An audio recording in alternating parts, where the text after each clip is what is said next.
perhaps heading to Pyeongchang via some kind of transportation, and we will be finding that out in a short moment. So we are seeing some movement there. We just saw Blue House press pool, so the camera team and the photographers and the press reporters exit the entrance, which means they will be perhaps getting ready and getting their photo spots ready for the exit of Kim Yo-Jung and Kim Young-nam. This will be the first opportunity for us to actually see Kim Yo-Jung outside of North Korea's state media. So outside of how North Korea's state media, KCNA, portrays Kim Yo-Jung, we will actually be witnessing with our eyes how Kim Yo-Jung looks like. This 30-year-old, we're not even sure how old she is actually, but this mysterious family member will be on the global stage for the first time. Of course, security have been tightened. There have been intra-government cooperation in South Korea. So different ministries are working together with each other in making sure they accommodate these North Koreans. There we go, the Blue House. I see Blue House officials there, and as they walk out of the Incheon International Airport, I think it will be in a moment or two that we will actually see these North Koreans walk outside of the building and getting a breeze, the air of South Korea for the very first time for Kim Yo-Jung, I'm sure. Now, what I'm looking at is that with this visit by North Koreans this time around for the Pyeongchang Winter Olympics, we saw that land route has been opened. The sea route was opened, and now airspace. Is that a concern, or what does that mean for you? Well, she leads the orchestra, the hundreds-membered orchestra that performed last night, and she's been in South Korea for a few days now, right? And I think she will be greeting Kim Yo-Jung.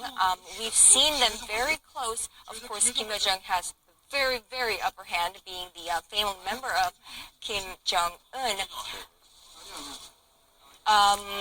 Right, so that actually could not be concerned one either, but we are having difficulty identifying each faces, as this actually is our first time actually seeing them.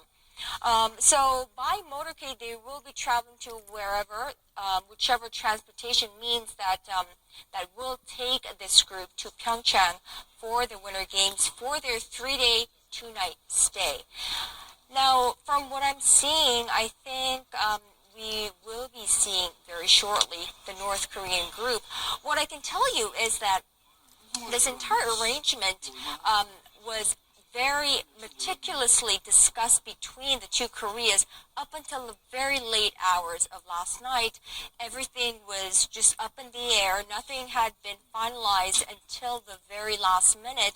And the two Koreas had numerous discussions, in-depth discussions, from how they will be greeted, what they will be taking, what kind of transportation will be ready and available for this group to get to Pyeongchang, and I'm sure how to really go around these many, many sanctions imposed by the international community to North Korea and these individuals by, of course, U.S.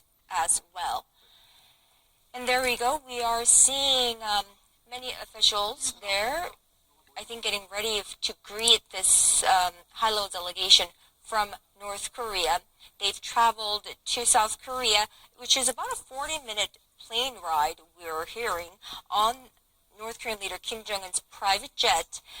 We saw it land and taxi into the Terminal 2 of Incheon International, and we know that the Unification Minister has had discussions or dialogue with Kim Yo-Jung and Kim Young-nam and the others traveling with them, and I think that was maybe a roughly 10-minute, a very brief meeting.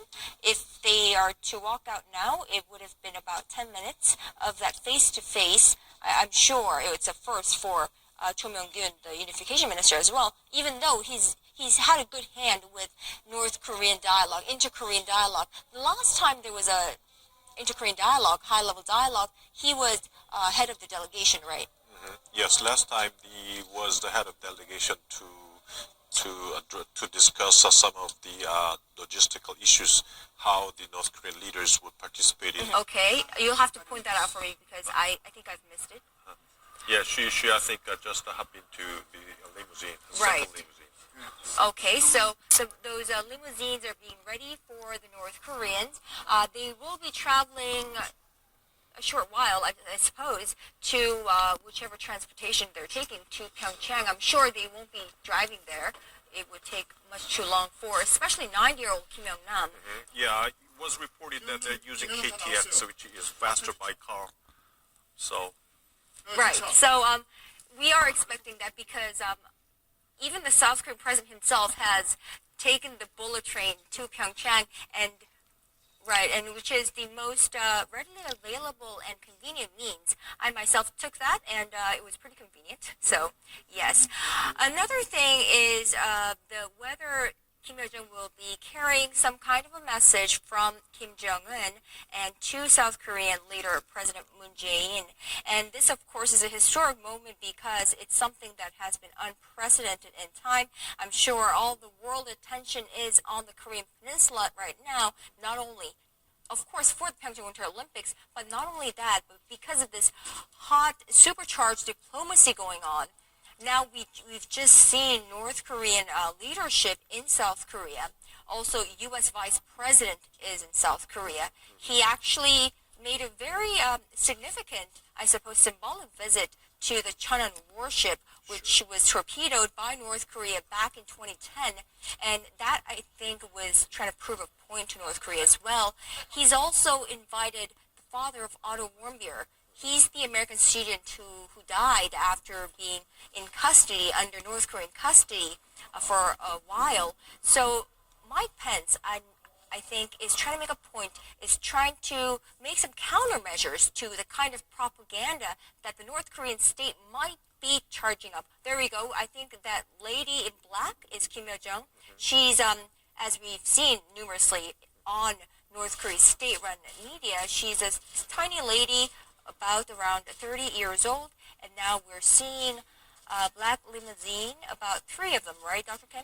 Yes, right. I think they're heading into Pyeongchang. I'm not sure if the limousines are going directly to Pyeongchang or not, but they hop into the limousines. And you mentioned that it's very, strange diplomatic maneuvers are now going on in South Korea.